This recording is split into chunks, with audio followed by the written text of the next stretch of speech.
Hello, this is Simon from WTI, and these are just 8 of the 30 touch panels or touch elements with the TTP223 circuit.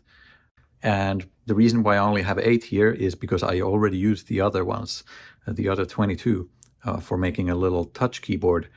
These are very easy to use in any of your projects. You can use them as simple touch buttons.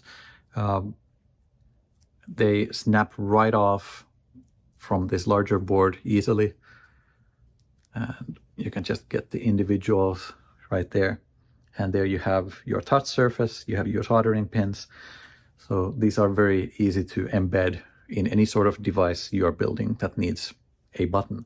As a little bonus, whenever you activate the circuit, there's a little LED on the other side that lights up.